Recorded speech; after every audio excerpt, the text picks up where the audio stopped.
மிகப்பெரிய கனவுங்க லடாக் பண்ணணும்னு சொல்லி. கடைசியா வந்து பாத்தீங்கன்னா நம்ம லடாக் ரைட்ல இருக்கோம் அப்படிங்கறதே நம்ப முடியல. ஸோ வந்து லடாக்கு இன்னும் 50 கிலோமீட்டர் தான் இருக்குங்கிறத இன்னும் நம்ப முடியல. ஸோ வந்து சச்சுக்கு இன்னும் 44 கிலோமீட்டர் பக்கம் தாங்க இருக்கு. எனக்கு இந்த இடத்த விட்டு போகவே மனசு வர மாட்டேங்குதுங்க. ரொம்ப அழகா இருக்குல்ல. இதுதான் எந்த ஹாப்பினஸ். டயர் வழுக்குதுங்க. டாய் டாய். நமது டிடிஎஃப் எக்ஸ்பிரஸ் இப்போது சொர்க்கத்தை நோக்கி சென்று கொண்டுள்ளது. டாய் டாய். நன்றி. சார்ஜூக் இன்னும் நமக்கு 38 கிலோமீட்டர்ஸ் தாங்க இருக்கு. அதே மாதிரி நம்ம எத்தனை மணிக்கு போய் சார்ஜூக்கு ரீச் ஆகும்னு வந்து பார்த்தீங்கன்னா 6:50 தாங்க. சேம் டைம் தான் காட்டுது. ஸோ வந்து நம்ம வந்து பார்த்தீங்கன்னா இப்போ வந்து கொஞ்சம் பொறுமையாக தாங்க போயிட்டுருக்கேன். ஏன்னு வந்து பார்த்தீங்கன்னா அங்கங்கே வழுக்குது. ஸோ வந்து வேகமாக போகலாம். ஆஃப் ரோடிங் அப்புறம் வந்து வாட்டர் கிராசிங் அந்த மாதிரி இடத்துல ஜாலியாக விளையாடலாம். பட் வந்து இது வந்து பார்த்தீங்கன்னா சைட்லெல்லாம் மண்ணாக இருக்குங்க. ஸோ வந்து எப்போ வேணால் இழுத்து விடும். இழுத்து விட்டுச்சுன்னா நம்மளை இழுத்துக்கிட்டே போயிடும். அதனால தான் வந்து பார்த்தீங்கன்னா இந்த இடத்துல எல்லாம் மெதுவாக போகிறோம். அப்பா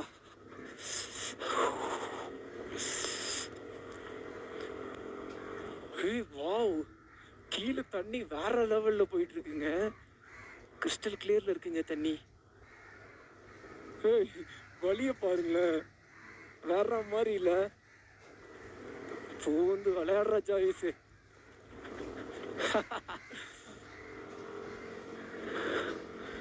என்னோட வயசுக்குள்ள ஃபாக் கவர் ஆகுதுங்க. வாங்க வாங்க வாங்க.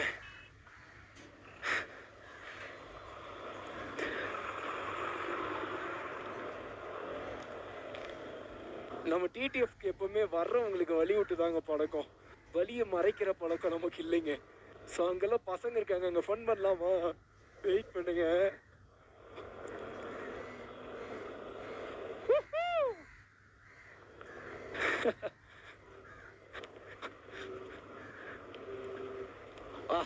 தண்ணி என்னமா இருக்கு. எப்பா தம்பி லைட்டா வழி விடுப்பா.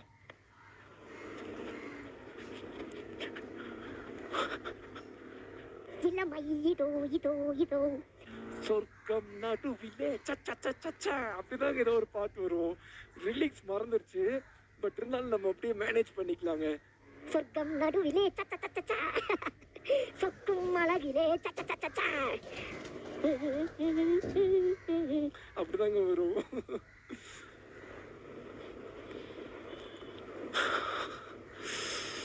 வெறும் 150 கிலோமீட்டருக்கு எவ்வளோ நேரம் எடுக்குது ஏன் டிடிஎஃப்? பா, இதையே வந்து பார்த்தீங்கன்னா 2 பாட்டா போடுவேன்னு தாங்க நினைக்கிறேன். அவ்வளோ அழகா இருக்கு இடம். அதுவும் இல்லாமல் கண்டென்ட்டும் இருக்கு. வேற வழியே இல்லை, 2 எபிசோடா தான் போடணும் இதையே.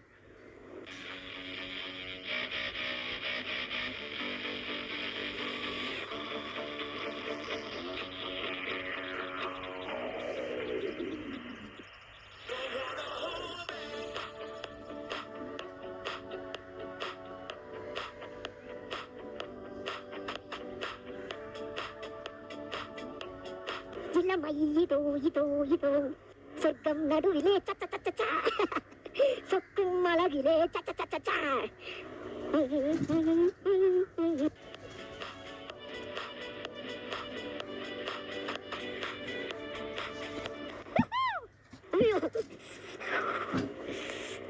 டிடிஎஃப் இங்கே சரியான ஃபன் ஆயிடுச்சுங்க. ஸோ வந்து என்ன ஆச்சு அப்படிங்கிறதெல்லாம் நான் உங்களுக்கு வண்டியில் போக போக சொல்கிறேன். ஃபர்ஸ்ட் இந்த க்ளவுஸை மாட்டணுங்க. இதோ வண்டி எடுத்துகிட்டு கிளம்பியாச்சுங்க. ஸோ வந்து இன்னும் எவ்வளோ கிலோமீட்டர்ஸ் இருக்குன்னா 30 கிலோமீட்டர்ஸ் தாங்க இருக்குது. ஸோ வந்து வேறு லெவல் ஃபன்னு சொல்லியிருப்பேன். என்னாச்சுன்னு வந்து பார்த்தீங்கன்னா இந்த சைடில் இருக்கிற ஸ்னோ கூடலாம் விளையாண்டுட்டு வந்தேன் இல்லைங்க. க்ளவுஸ் போட்டிருந்தோம். ஸோ வந்து க்ளவுஸ்குள்ளேயும் வந்து தண்ணி போந்து ஸோ வந்து கை ஃபுல்லாமே விரைக்க ஆரம்பிச்சிருச்சுங்க. கை ஃபுல்லாமே விரைக்க ஆரம்பிச்சிருச்சு. கை கலரே மாற ஆரம்பிச்சிருச்சு. கையை வந்து பார்த்தீங்கன்னா இப்படின்னு பண்ணுறேன். இப்போவும் சரியாக வரமாட்டேங்குது. இப்படிங்கிற அந்த விரலை மட்டும் இப்படிங்கிற ஆடவே மாட்டேங்குதுங்க. இப்பவும் ஆட மாட்டேங்குது. அப்புறம் வாசா இதுக்கு மேலே போனால் ரிஸ்க்கு அப்படின்னு சொல்லிட்டு டக்குன்னு வண்டியை ஓரமாக நிறுத்திட்டு அதுக்கப்புறம் நம்ம சேடல் பேக் எல்லாத்தையுமே எடுத்து வெளியே வச்சு கைக்கு போடுற தர்மல் லைனரும் ஸோ வந்து வின்டர் க்ளவுஸும் வந்து பார்த்தீங்கன்னா எடுத்து மாட்டிட்டேங்க. ஸோ வந்து இப்போ பரவாயில்லையான்னு கேட்டால் இப்போ வந்து ரொம்ப பரவாயில்லன்னு சொல்ல முடியாது. ஸோ வந்து 100% பெயின் இருந்துச்சு. இப்போ வந்து பார்த்தீங்கன்னா 20% தாங்க பெயின் கம்மியாக இருக்கும். எனக்கு தெரிஞ்சு இது போக தான் வேலையை காட்டும்னு நினைக்கிறேங்க. ஓ ஸோ வந்து அந்த இடத்துல வந்து பார்த்தீங்கன்னா அப்படியே ரொம்ப டயர்ட் ஆகிட்டேங்க. ஏன்னா நம்ம கட்டி வச்சிருந்த எல்லா பேக்கையும் அவுத்து அடியிலிருந்து எடுத்தோம். அப்புறம் மறுபடியும் திருப்பி கட்டினோமா அப்படியே டயர்ட் ஆகிட்டோம். அதுக்கப்புறம் வந்து பார்த்தீங்கன்னா ஹெல்மெட் போட்டு ஸோ வந்து சைடில் ஒரு லாக் இருக்கும் சரிங்களா, அந்த லாக் இப்போ என்னால் போட முடியல. ஸோ வந்து கிட்டத்தட்ட ஒரு 15 நிமிஷங்க அந்த லாக் போட ட்ரை பண்ணுறேன். என்னால் சுத்தமாக முடியலைங்க அந்த லாக் போடுறதுக்கு. தோ இங்கே ஒரு லாக் இருக்குது பார்த்தீங்களா, அந்த பின் மாதிரி இருக்குங்க, அப்படி அமுக்குனா டடக்கு அப்படின்னு லாக் ஆகிடும். அந்த இடத்துல நானும் ட்ரை பண்ணிட்டே இருக்கேன். கை வந்து ரொம்ப பெயின் ஆகுதே தவிர அதை வந்து மாட்டவே முடியலைங்க. அப்படியே 2 பண்ணிக்கு நடுவில் போகிறோங்க. இந்த பாலா போன ஆசை நம்மளை விட்டு போகவே மாட்டேங்குதுங்க. இப்போதான் இவ்வளோ அனுபவிச்சோம், இப்போ அனுபவிச்சுட்டு இருக்கோம். இந்த கையில் வந்து பனிப்பட்டதுனால கையெல்லாம் கலர் மாறினது. இப்போ வந்து பார்த்தீங்கன்னா அந்த ஸ்னோ எடுத்து விளையாடணும்னு மறுபடியும் தோணுதுங்க. ஆக்சுவலாக வந்து இது கூட விளையாண்டுட்டு டக்குன்னு நெருப்புக்கிட்ட போயிட்டா பிரச்சனை இல்லைங்க. பட் இப்போ பிரச்சனையே என்னன்னு வந்து பார்த்தீங்கன்னா இது கூட ஜாலியாக விளையாண்டுட்டு இப்போ நம்மகிட்ட நெருப்பே கிடையாது. சரி சூடாக இருக்கிறது பக்கத்துல எது போகலாம் அப்படின்னு சொல்லி இன்ஜின் கிட்ட போய் கை வச்சா இன்ஜின் இருக்கிறத விட ஜிலு ஜிலுன்னு இருக்குங்க. எங்கப்பா என்ன அழகு, எத்தனை அழகு. ரிவர் கிராசிங் பார்த்தீங்களா? இப்போவே ரிவர் கிராசிங் இப்படி இருக்கே, மழை காலத்தில் ரிவர் கிராசிங் எப்படி இருக்கும் நினச்சி பாருங்க. ஆக்சுவலாக இந்த க்ளவுஸை போட்டு என்னால் ஓட்ட முடிய மாட்டேங்குதுங்க. க்ளவுஸ் வந்து பார்த்தீங்கன்னா ரொம்ப பெருசாக இருக்குது. அதாவது வந்து சைஸு கரெக்டாக இல்லை அப்படின்னு சொல்லலை, க்ளவுஸே வந்து பார்த்தீங்கன்னா ரொம்ப பெருசாக இருக்குது. 7:30 மணிக்கு தான் போய் ரீச் ஆகும்னு சொல்லுது நம்ம குட்டிச்சாத்தான். சரி பார்த்துக்கலாம் வாங்க, எத்தனையோ பார்த்தாச்சா, இதை பார்க்கறதுக்கு என்ன. ஸோ வந்து நம்ம கோரைடர் வந்தாருங்க, வந்தார், அவர் முன்னாடி போக சொல்லிட்டேங்க.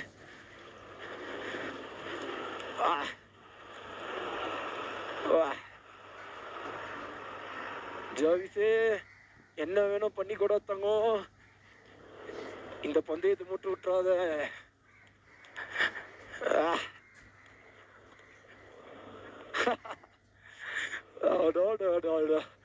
ஆஃப் ரோடிங்னா எவ்வளோ ஒரு ஆஃப் ரோடிங்கு.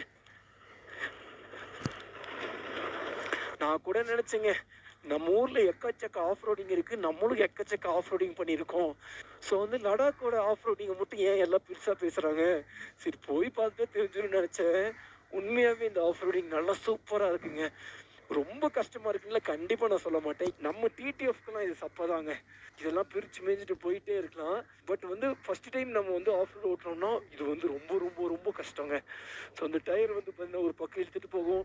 ஸோ அந்த ஆஃப் ரோடிங் பண்ணுறதுனால டக்குன்னு விழுக்காட்டும், நம்மளோட கிரவுண்ட் கிளியரன்ஸ் வந்து டக்குன்னு ஏதாவது கல்லில் முட்டும், நிறைய வாய்ப்பு இருக்கு. பா இவ்வாறு இல்லை, உங்களுக்கு தெரியுதா அந்த தண்ணி ட்ராப் விழுகும் போது அப்படியே ஃப்ரீஸ் ஆயிருக்கு. வேற மாதிரி. ஆனா கை இன்னும் குளிராகவே இருக்குங்க. சே என்னப்பா இது, வின்டர் க்ளவுஸ் வாங்கி இப்படியா, இதுக்கே இப்படி கால் இனி என்ன ஆக போதோ. காலுக்கு வந்து பார்த்துக்கிட்டிங்கன்னா இந்த பூட்டு வாங்க சொன்னாங்க. அந்த பூட்டு பேரு இந்த ரோடு போடும்போது தாரெல்லாம் போடும்போது ஒரு ஷூ போட்டுட்டு வேலை செய்வாங்க இல்லைங்க, அந்த ஷூவை வாங்க சொன்னாங்க. பட் நம்ம மிஸ் பண்ணிட்டோம். எங்கடா இங்க இருந்தா வழியை காணோம் அப்படின்லாம் யாரும் கேட்டுறாதீங்க.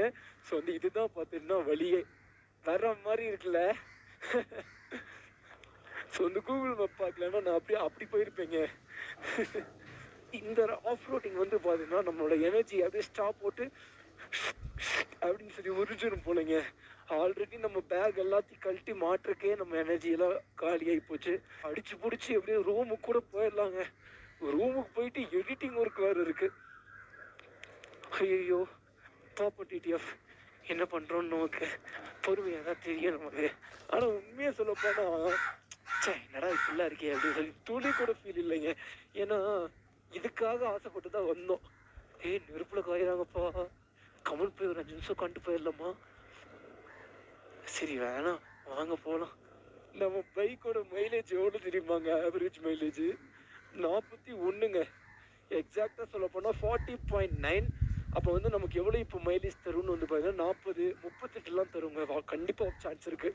ஆனால் நம்ம தமிழ்நாட்டிலேருந்து இந்த பஞ்சாபை தாண்டி நம்ம மணாலி வர்ற வரைக்கும் நம்மளோட மைலேஜ் எவ்வளோன்னு கேட்டால் நீங்கள் ஆடி போயிருவீங்க, அசந்து போயிருவீங்க. ஜஸ்ட் 25. அப்போ எப்படி விரட்டிட்டு வந்திருப்போன்னு யோசிச்சு பாருங்களேன். இங்கெல்லாம் ஃபுல்லாக தண்ணி இருந்திருக்கும் போலங்க. இப்போ தண்ணி இல்லாமல் அப்படியே அங்கங்கே மட்டும்தான் தண்ணி இருக்கு. மன்சூன் டைம் வந்துருச்சுன்னா ஃபுல்லாக தண்ணி வந்துடும் நினைக்கிறேங்க. ரொம்ப குளிருதுங்க போக போக. ஆனால் ஆச்சரியப்படுறதுக்கு பெரிய விஷயம் ஒன்றும் இல்லை. ஏன்னா பனி பிரதேசத்துக்கு வந்துட்டு குளிருதுன்னு சொன்னால் ஆனா இப்பதாங்க போக போக போக தான் வந்து பார்த்தீங்கன்னா ஹெவி ஆகுது. ஸோ வந்து இன்னும் 24 கிலோமீட்டர்ஸ் தான் இருக்கு. நம்மளும் போயிட்டு இருக்கோம். இதுவும் குறையிற மாதிரி தெரியல. ஆனா நல்லா தான் இருக்கு. என்ஜாய் பண்ணி தான் போயிட்டு இருக்கோம். என்ன எனர்ஜி மட்டும் இல்லைங்க பாடியில. அதான் நான் சொன்ன மாதிரி இங்க வர்ற ஆஃப் ரோடிங்க எல்லாரும் ஸ்ட்ராப் போட்டு உறிஞ்சிருச்சு நம்மள. ரைட் சைடுல எவ்வளவு ஆழமா இருக்குன்னு தெரியலையே. அடேங்கப்பா என்ன ஆழம். ஜஸ்ட் மிஸ் ஆனோம் அவ்வளோதாங்க. லைஃபே மிஸ் ஆயிடும். நம்மளோட அட்வென்ச்சர் பசிக்கு இது பரவாயில்லைங்க. இது ஒரு டிஃபன் மாதிரிங்க. அப்ப நினைச்சு பாருங்களேன் லஞ்ச் டின்னர்லாம் எவ்வளோ பெருசா இருக்குன்னு சொல்லி. ஏய் பாலம்ப்பா, கரெக்டாக தான் போகிறோமா? கரெக்டாக தாங்க போகிறோம். டிடிஎஃப் சவுண்டு கேட்க ரெடியா இருங்க.